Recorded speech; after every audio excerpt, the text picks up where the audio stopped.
اچھا، یہ جو ماضی میں مسلم لیگ نون کے بارے میں یہ تاثر رہا کہ اس کا زیادہ فوکس لاہور اور سینٹرل پنجاب پہ ہوتا ہے اور جنوبی پنجاب کو اگنور کیا جاتا ہے، اس مرتبہ بھی کیا ایسا ہی ہے؟ نہیں، اس طرح یہ ضرور ہے. دیکھیں، لاہور وہ کیونکہ کیپٹل ہے اور لاہور میں تقریباً 1.5 کروڑ کی آبادی ہے اور دنیا سے ڈگنیٹیز اترتی ہیں وہ بھی لاہور میں اترتی ہیں، تو اس لیے انہیں لاہور پہ توجہ دینی پڑتی ہے. لیکن اس بار جنوبی پنجاب میں ان کا بہت خاصا کر رہے ہیں کام، ہاسپٹلس کے کام ہو رہے ہیں، ایجوکیشن میں بھی کر رہے ہیں، سڑکوں پہ اور صفائی کے بارے میں بھی ہے، جنوبی پنجاب میں بھی ہے، پٹوار کی طرف بھی ہے. مطلب ان کا جو اس بار وہ جو ہے وہ تقریباً تمام جو سمریز یا چیزیں بنتی ہیں ڈپارٹمنٹ میں وہ تمام شہروں کو مد نظر رکھ کر بنتی ہیں. تو اس میں جو تھوڑا حصہ بڑا کہہ سکتے ہیں لاہور پہ، لیکن باقی جگہوں پہ بھی کام ہو رہا ہے. اچھا ارشد عزیز ملک صاحب، خیبر پختونخوا میں ٹاپ کا مسئلہ کیا ہے اور اس سے حکومت کیسے نمٹ رہی ہے؟ سلیم صافی صاحب، خیبر پختونخوا کا جو مسئلہ ہے وہ سب سے بڑا مسئلہ ہمیں لا اینڈ آرڈر کا ہے. دہشت گردی زیادہ ہو رہی ہے اور کافی ٹائم سے ہم دیکھ رہے ہیں کہ جو ہمارے صوبے کے جنوبی اضلاع ہیں وہاں پہ حکومت کی ریٹ ختم ہو چکی ہے. ساتھ ساتھ جو ضم اضلاع ہیں وہ تو پہلے ہی ہمارے ہاتھ سے نکل چکے تھے. حالت یہ ہو چکی ہے کہ اگر آپ ٹانگ چلے جائیں تو وہاں پہ کوئی سرکاری دفتر نہیں کھلا ہوگا، کیونکہ وہاں کوئی ڈیوٹی نہیں کرتا. انہیں پتہ ہے کہ یہاں پہ کام کرنا بڑا مشکل ہے. آپ کسی کو ٹرانسفر کرتے ہیں جنوبی اضلاع تو وہ وہاں پہ جاتا ہی نہیں ہے، اس کو پتہ ہے کہ وہاں پہ واپسی ممکن نہیں ہے. ابھی کل کا ہی واقعہ ہے کہ جو چیف سیکرٹری صاحب کے کزن ہیں وہ بھی سرکاری افسر ہیں، ان پر فائرنگ ہوئی، وہ زخمی ہوئے. تو یہ حالات وہاں پہ ایسے ہیں کہ کوئی جنازے میں نہیں جا سکتا. تو سب سے بڑا ایشو یہی آ رہا ہے. اور ابھی جو اطلاعات وہ ہیں کہ وہ تقریباً صوبے کے تمام اضلاع میں جو ٹی ٹی پی کے لوگ ہیں وہ پہنچ چکے ہیں. ایون اب مردان ثوابی جو ہے اس ایریا میں بھی کافی تعداد میں تشکیلیں آئی ہوئی ہیں. تو سب سے بڑا مسئلہ یہی ہے اور اس مسئلے کو ابھی تک حل کرنے میں نہ وفاق کوئی سیریس ہے اور نہ صوبہ سیریس ہے. دونوں کے درمیان جو تنازع چل رہے ہیں اس جانب کوئی توجہ نہیں دے رہا. ابھی آپ نے دیکھا کاٹلگ میں ایک واقعہ ہوا، نہ اس کے حوالے سے کوئی وفاقی حکومت نے کوئی بیان جاری کیا، صوبے نے بڑی مشکل سے ایک بیان جاری کیا، وزیر اعلیٰ صاحب بھی کنفیوز تھے. تو میں سمجھتا ہوں کہ اس وقت امن و امان جو ہے وہ بڑا مسئلہ ہے اور پولیس کی اتنی کیپیسٹی نہیں ہے. اور پولیس ظاہر ہے جرائم کے لیے بنتی ہے. اگر ہم پنجاب میں دیکھ لیں، سندھ میں دیکھ لیں، تو اگر وہ جرائم کی، ہم تو جرائم کو اب کاؤنٹ ہی نہیں کرتے کہ جی جرائم کا کوئی حساب کتاب ہم رکھیں، کیونکہ لا اینڈ آرڈر کی سچویشن اپنی اتنی خراب ہو تو آپ کے لیے یہ بڑے بڑے واقعات اتنے زیادہ ہو جاتے ہیں کہ آپ چھوٹے واقعات پر توجہ نہیں دیتے. پھر ساتھ ساتھ ہم دیکھ رہے ہیں کہ جو گورننس کا معیار ہے وہ کچھ سالوں سے مسلسل گر رہا ہے.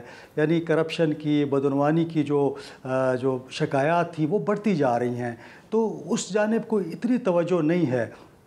جو بدقسمتی یہ ہوئی کہ جو حکومت آئی یہاں پہ اس کے لیے سب سے بڑا ایشو جو ہے وہ اپنے بانی چیئرمین کو رہا کروانا ہے.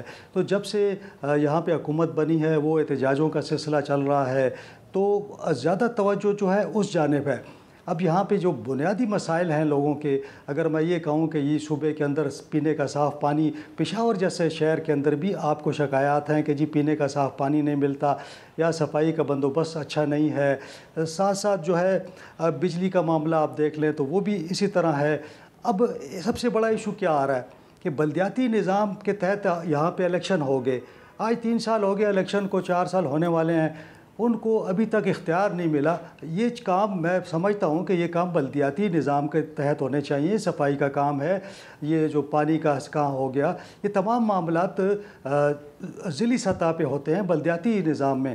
لیکن جب آپ ان کو اختیار نہیں دیں گے، جب آپ ان کو فنڈز نہیں دیں گے تو وہ کام کیسے کریں گے؟ تو یہ بنیادی جو عوام کے ایشوز ہیں وہ اپنی جگہ پہ ہیں. تو نہ اس کی وجہ سے نہ پہ یہاں پہ کاروبار ہے، نہ ملازمتیں ہیں، تو کوئی حال نہیں ہے بتانے کا کہ میں مزید تفصیل اس میں کیا بتاؤں.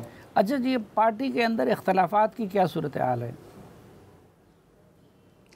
پارٹی کے اندر تو بری حالت ہے. آپ دیکھیں نا کہ اعظم سواتی اٹھتے ہیں، وہ اسپیکر کے خلاف، بابر سلیم کے خلاف الزامات لگاتے ہیں. بابر سلیم اٹھتے ہیں، وہ اعظم سواتی کے لگاتے ہیں. آپ کو پتہ ہی ہے پہلے سے یہاں پہ گروپ بندیاں کافی زیادہ تھی. یعنی عاطف صاحب کا اپنا گروپ تھا، علی امین اپنا گروپ تھا، ہزارے والوں کا اپنا گروپ تھا. اب جو بھی گروپ جس کو موقع ملتا ہے کہ وہ عمران خان صاحب کو ملنے جاتا ہے تو 2 باتیں ہوتی ہیں. یا وہ یہ جاتا ہے کہ جی مجھے عہدہ دے دیں، اور یہاں وہ جاتا ہے کہ دوسرے کے بارے میں جا کے شکایت کے لیے کہ جی اس بندے کو ہٹا دیں. آپ دیکھیں جو بھی باہر نکلتا ہے سیاسی بندہ باہر نکلتا ہے تو وہ کہتا ہے کہ جی عمران خان صاحب نے کہا کہ فلانا استعفیٰ دے دے. سلیم شافی صاحب آپ کو یاد ہوگا جب ہم بات کرتے تھے تو ہم پہ بڑی تنقید ہوتی تھی. اس کے بعد کیا ہوا؟ شکیل خان کو ہم نے تو نہیں کہا نا کہ اس نے الزامات لگا دیے. اسی طرح یہ اعظم سواتی کو کس نے کہا الزامات لگا دیں. اسی طرح ابھی آپ دیکھ لیں کہ علی امین خود الزامات لگاتے ہیں.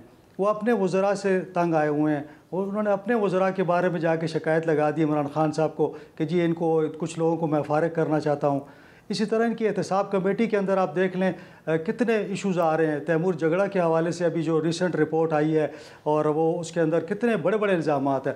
اس وقت لوگ کہتے تھے کہ یہ ہیلتھ کارڈ تو بڑی اچھی چیز ہے لیکن اس کے اندر جو معاملات ہیں اس کی تحقیقات ہونی چاہیے. جیسے انلسٹ کرنا اسپتالوں کو، ایسے اسپتالوں کو ڈالا گیا جہاں پہ آپریشن کی فیسلٹی نہیں تھی لیکن اس کو ہیلتھ کارڈ میں ڈال کے پیمنٹس کی گئی. آپریشن کسی اور جگہ ہو رہے تھے اور پیسے وہ کما رہا تھا. تو یہ ساری قسم کی بیڈ گورننس ہے. کوئی گڈ گورننس کی آپ مثال آپ دیں گے تو وہ اس میں یہ نہیں آئے گا کیونکہ یہ ذمہ داری جو ہے یہ صوبے کی ذمہ داری ہے، وزیر اعلیٰ صاحب کی ذمہ داری ہے، منسٹروں کی ذمہ داری ہے. لیکن اب یہ ہے کہ اب یہ خود ایک دوسرے کو بتا رہے ہیں کہ ہم نے کیا کیا غلط کام کیے ہیں اور کس کس نے کیا کرپشن کی ہے. تو یہ باتیں اب مزید بھی نکلتی آئیں گی کیونکہ اب گروپ اتنے بن گئے ہیں ان کے اندر.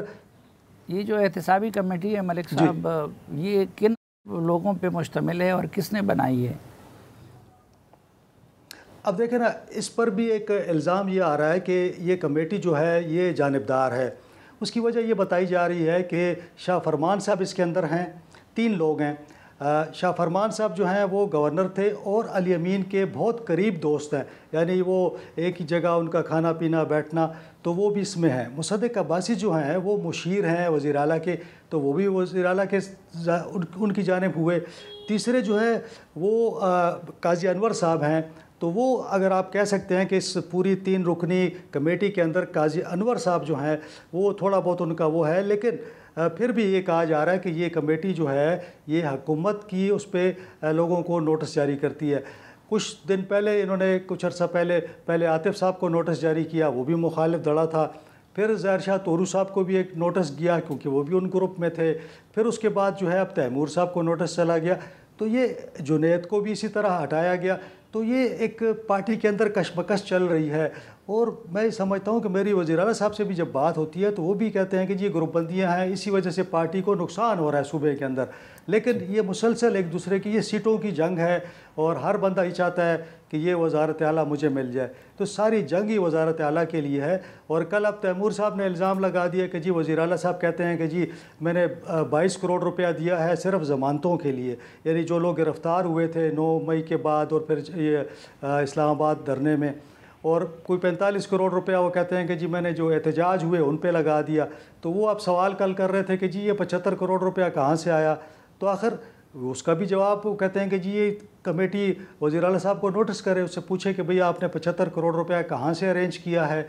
تو جیسے ہمیں نوٹس آ رہے ہیں ان کو بھی نوٹس جانا چاہیے. تو کہنے کا مقصد یہ ہے کہ اس پر جو کمیٹی ہے اس پر یہ ان لوگوں نے جو دوسرا گروپ ہے عدم اعتماد کا اظہار کیا ہوا ہے.